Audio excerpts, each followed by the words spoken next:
Hi friends, YouTube पर आप सभी का स्वागत है। दोस्तों, मैं फिर से आप सभी के सामने अपने चैनल इग्नू लर्नर के माध्यम से एक बहुत ही मोस्ट इम्पॉर्टेंट प्रश्न लेकर आया हूं इस वीडियो में। और ख़ासकर मैं इस वीडियो में आप सभी को बीपीएससी 133 का एक ऐसे प्रश्न के बारे में आप सभी को बताएंगे जो कि एग्ज़ाम के लिए काफ़ी ज़्यादा इम्पोर्टेंट है। और ऐसा इसलिए क्योंकि अब तक जितने भी प्रीवियस ईयर में इस सब्जेक्ट की परीक्षाएं हुई है उन सभी परीक्षाओं में जो है यह प्रश्न आ चुका है। और इस बार भी एग्ज़ाम में इस प्रश्न के आने की संभावनाएं काफ़ी ज़्यादा बनी हुई है। सो आप सभी से हम्बल रिक्वेस्ट है कि आप एग्ज़ाम में जाने से पहले एक दफ़ा इस प्रश्न का आंसर आप ज़रूर पढ़ के जाइए। ओके, सो स्टार्ट करते हैं। और स्टार्ट करने से पहले आपसे रिक्वेस्ट है कि अगर आपने अभी तक मेरे चैनल को सब्सक्राइब नहीं किया है तो आप इस चैनल को सब्सक्राइब कर लीजिए, क्योंकि इस चैनल पर आपको अपने सब्जेक्ट के जो इम्पोर्टेंट क्वेश्चन है सबसे पहले वीडियो के माध्यम से आपको प्रोवाइड की जाती है। और साथ ही साथ जो क्वेश्चन आंसर का जो पीडीएफ होता है आपको टेलीग्राम चैनल पर मिलता है। तो बेहतर ये होगा कि आप इस चैनल से जुड़े, क्योंकि इन फ्यूचर जो है काफ़ी ज़्यादा हेल्प मिलने वाला है इस चैनल से। सो स्टार्ट करते हैं और प्रश्न की ओर बढ़ते हैं और जानते हैं कि कौन सा प्रश्न है जो कि एग्ज़ाम के लिए काफ़ी ज़्यादा इम्पोर्टेंट है। तो प्रश्न एग्ज़ाम में आता है कि एकात्मक शासन प्रणाली की गुणों का वर्णन करो। यानी कि जो एकात्मक शासन व्यवस्था होता है या जो एकात्मक शासन व्यवस्था जो होता है उस प्रणाली शासन व्यवस्था का क्या गुण होते हैं। ओके, तो प्रश्न समझ में आ गया। एकात्मक शासन प्रणाली के गुणों का वर्णन करो।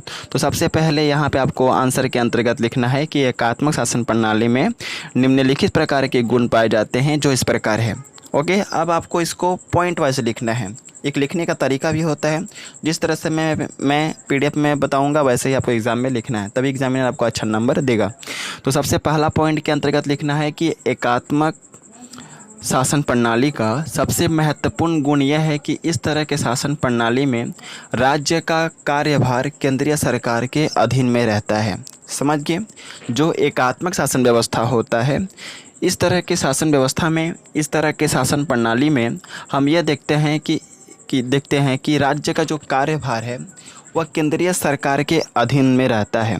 ओके, यानी कि राज्य में जो भी प्रशासनिक कार्य होगी, जो भी क्रियाकलाप होगा प्रशासन से संबंधित, वह सभी के सभी कंट्रोल होगा किसके द्वारा? केंद्र सरकार के द्वारा। समझ गए ना?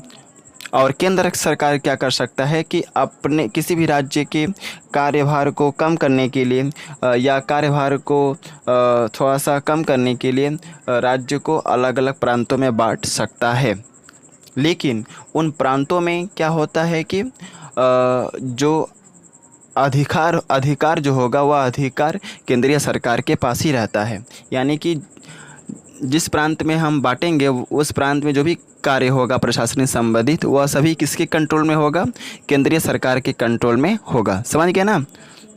दूसरा है, एकात्मक शासन प्रणाली वाले देशों में केंद्र सरकार और राज्य सरकार के बीच संघर्ष या झगड़ा कम होते हुए दिखाई देता है।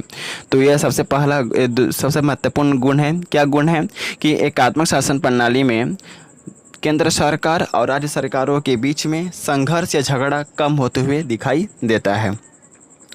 तीसरा नंबर पॉइंट के अंतर्गत आपको लिखना है कि एकात्मक शासन प्रणाली का सबसे प्रमुख गुण यह है कि इस तरह के शासन प्रणाली में एकता पाई जाती है।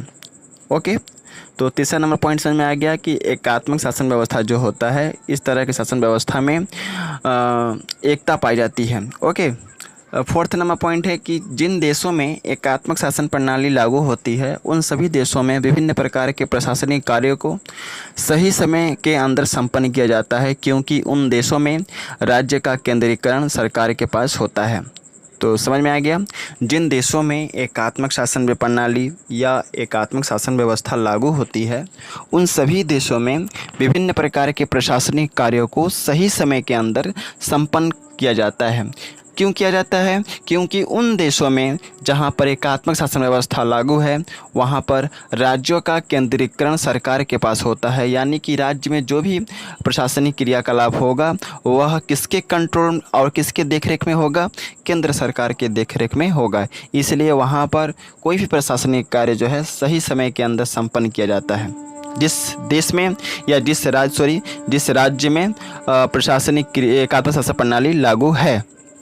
फिफ्थ नंबर पॉइंट है, एकात्मक शासन प्रणाली का सबसे बड़ा गुण यह है कि इस तरह के शासन प्रणाली में जनता और शासन के पद्धतियों के बीच आपसी संबंध बनी रहती है। क्या कहा मैंने?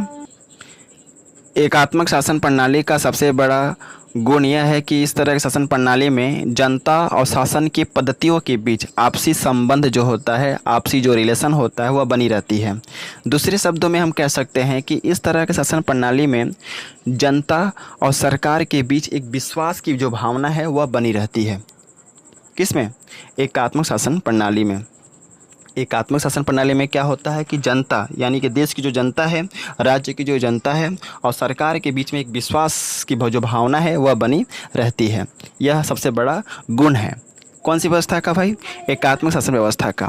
6 नंबर पॉइंट है, एकात्मक शासन प्रणाली का सबसे बड़ा फायदा यह होता है कि इस तरह के शासन प्रणाली में संगठनात्मक शासन प्रणाली की तरह खर्चा काफ़ी ज़्यादा नहीं होता है, बल्कि संगठनात्मक शासन प्रणाली की तुलना में इस शासन में खर्च जो होता है कम पड़ता है।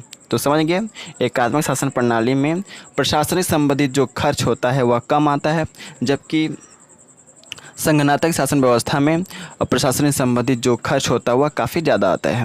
7 नंबर पॉइंट है, इस तरह के शासन प्रणाली में प्रशासनिक संबंधित कार्यों में भी खर्च कम होता हुआ दिखाई देता है।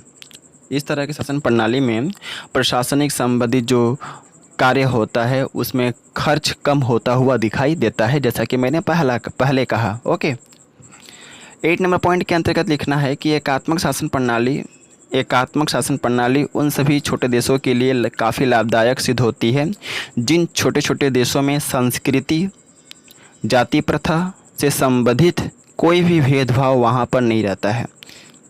इस तरह के देशों में एकात्मक शासन प्रणाली के रहने से लोगों के बीच में और जनता के बीच में एकता की भावना जो है हमेशा बनी रहती है।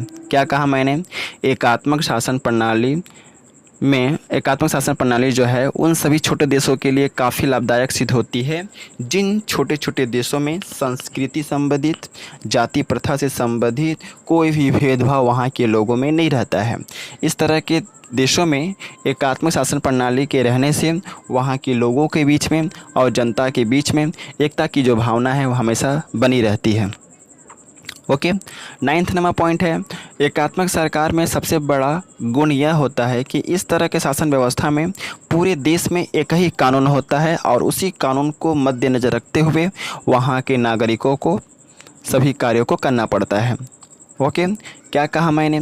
एकात्मक सरकार में सबसे बड़ा गुण यह होता है कि इस तरह के शासन व्यवस्था में पूरे देश में एक ही कानून लागू होती है और उसी कानून को वहाँ के नागरिकों को क्या करना पड़ता है?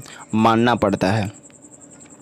10 नंबर पॉइंट है, एकात्मक शासन प्रणाली में केंद्रीय सरकार में जो लोग कार्य करते हैं उनमें कार्यकुशलता अधिक पाई जाती है, जबकि संगठनात्मक शासन व्यवस्था में ऐसा देखने को नहीं मिलता है। वहाँ के लोगों में, संगठनात्मक शासन व्यवस्था में जो लोग कार्य करते हैं उन लोगों में कार्यकुशलता जो है एकात्मक शासन प्रणाली की तुलना में कम पाई जाती है। तो 10 नंबर पॉइंट समझ में आ गया। क्या लिखेंगे? एकात्मक शासन प्रणाली में केंद्रीय सरकार में जो लोग कार्य करते हैं उनमें कार्यकुशलता अधिक पाई जाती है, इसलिए वह समय के रहते हुए कोई भी प्रशासनिक संबंधित कार्य को कर पाते हैं। ओके, तो आई थिंक आप लोगों को समझ में आ गया होगा। और अगर आपने अभी तक टेलीग्राम चैनल से नहीं जुड़ा है तो वीडियो के डिस्क्रिप्शन में टेलीग्राम चैनल का लिंक है, उस लिंक पर क्लिक करके टेलीग्राम चैनल से जुड़ जाइए। सो मिलते हैं इसी तरह के इंपॉर्टेंट क्वेश्चन के साथ। So best of luck for all of you for your exam and thanks for watching my video. जय हिंद, वंदे मातरम।